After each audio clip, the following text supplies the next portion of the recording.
وظائف کے لیے وظائف الصالحین آفیشیل کو سبسکرائب کریں۔ وظائف الصالحین آفیشیل۔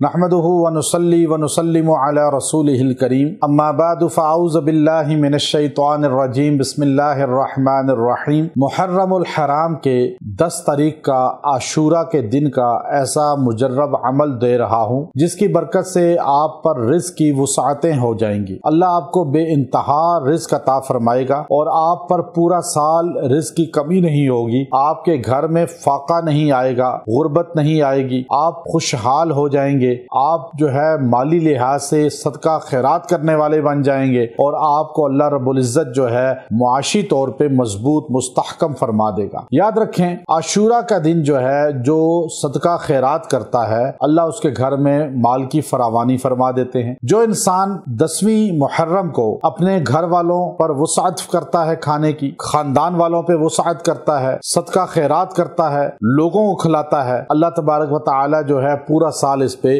مال کی وسعت فرماتے ہیں، مال کی فراوانی فرماتے ہیں۔ اور جو انسان 10 محرم کو کسی بھی لمحے کسی بھی وقت پہ دن یا رات میں یہ عمل مختصر کر لیتا ہے اللہ اس کی برکت سے اس پر مال کی بہت ہی وسعت فرماتے ہیں۔ وہ عمل مجرب کیا ہے؟ آپ جو ہے سورہ اذا زلزلت جو سورہ زلزال ہے اس کو 10 محرم کو آپ نے 21 بار پڑھنا ہے اور 21 بار پڑھ کے کوئی بھی کھانے کی چیز لے لیں، چاہے وہ بریانی ہو، چاہے حلیم ہو، چاہے گوشت ہو، کچا ہو، پکا ہو، کسی بھی کھانے کی چیز پر دم کر دیں اور وہ لوگوں کو کھلا دیں، چاہے اپنے بچوں کو، اپنے بھائیوں کو، بہنوں کو، خاندان کو، برادری کو، محلے والوں کو، کسی کو بھی کھلا دیں اللہ کے نام پر کہ یہ اللہ کے نام پر ہے اور اس کا ثواب جتنے بھی آج تک اہل ایمان دنیا سے گئے، اہل بیت صحابہ گئے، آل رسول گئے، ان سب کو اور شہدائے کربلا کو میں اس کا ثواب پہنچاتا ہوں۔ آپ یہ نیت کر لیں ثواب صحابہ اہل بیت شہدائے کربلا کو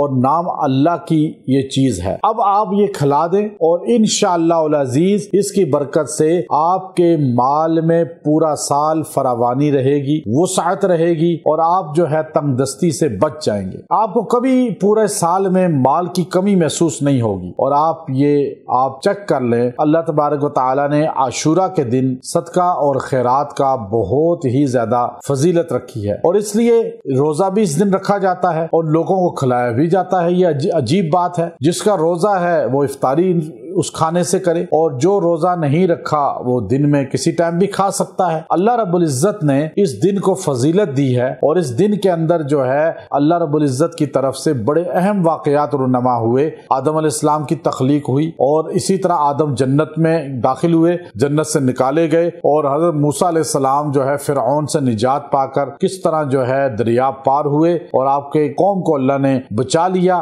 فرعون کو غرق کر دیا۔ اس دن جو ہے مال اور رزق کی وسعت کے لیے اس سے بہترین ذریعہ کوئی نہیں کہ انسان صدقہ اور خیرات اپنی حیثیت کے مطابق کرے۔ قرضہ لے کے کرنے کی ضرورت نہیں، جتنی آپ کی حیثیت ہے، جتنی آپ کی استطاعت ہے آپ اتنا اللہ کے بندوں پہ خرچ کر دیں، ان کو کھلا دیں۔ انشاءاللہ العزیز آپ کے مال میں، آپ کے رزق میں اللہ تبارک و تعالی جو ہے اس کی برکت سے وسعت فرما دیں گے اور آپ کو مال بہترین اللہ عطا فرمائیں گے۔ وآخر دعوانا ان الحمد للہ رب العالمین۔